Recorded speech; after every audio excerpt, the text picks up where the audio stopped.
Baik,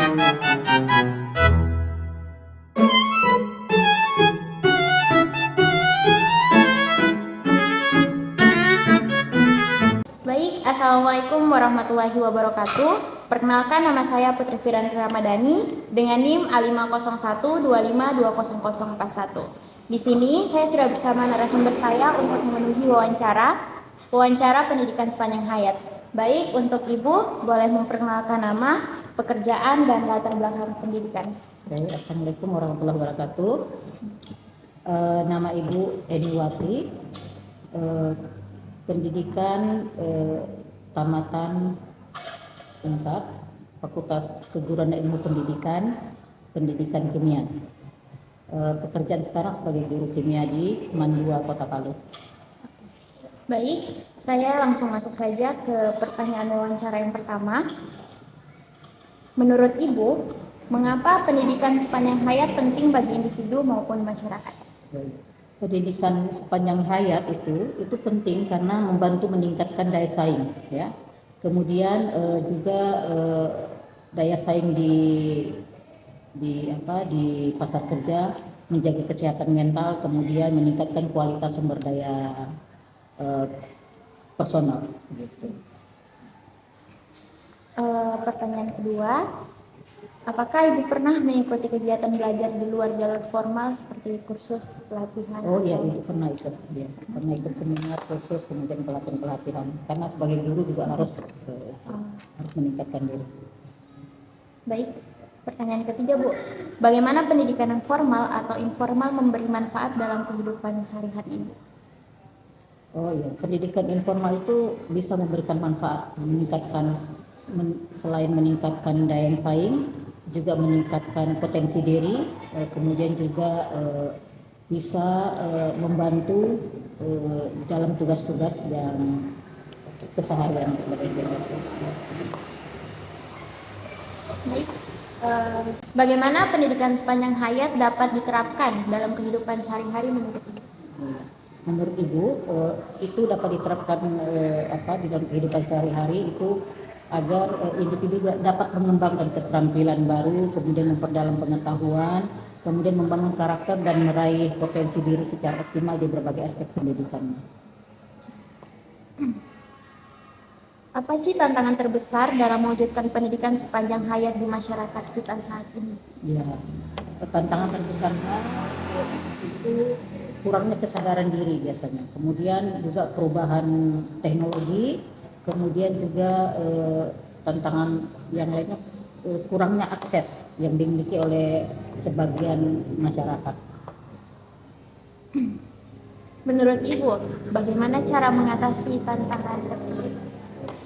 Kalau untuk misalnya kurangnya akses, kita harus bekerja sama dengan berbagai pihak, ya. Kemudian kalau untuk kurangnya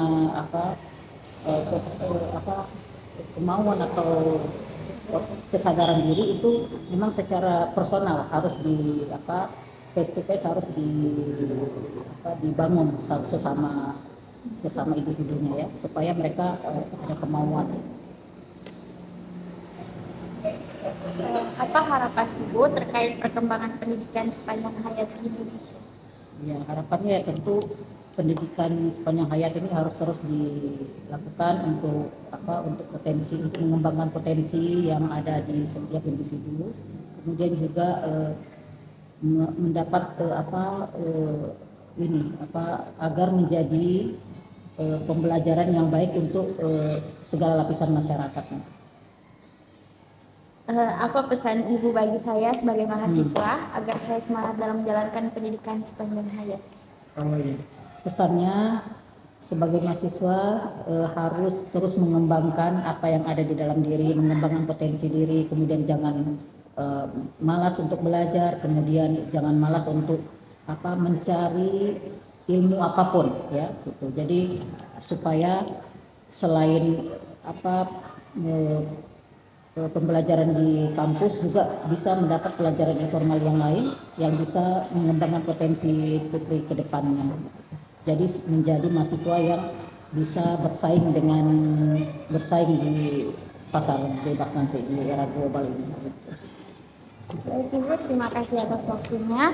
Sekian wawancara tentang pendidikan sepanjang hayat saya. Wassalamualaikum warahmatullahi wabarakatuh.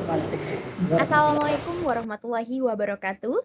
Perkenalkan, nama saya Putri Firan Ramadhani dengan NIM A50125200041.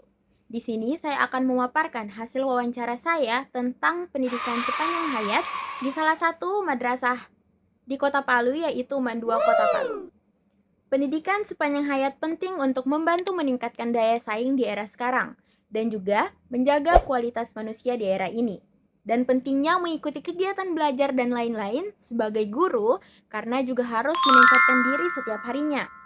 Pendidikan formal selain meningkatkan daya saing, membantu dalam tugas-tugas harian seorang guru.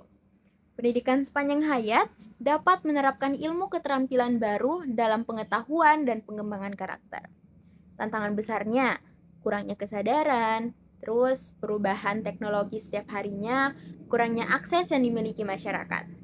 Cara mengatasinya, bekerja sama dengan segala pihak tertentu, masyarakat mempunyai kemauan untuk menjadi lebih baik dan untuk ini harus dibicarakan secara face to face.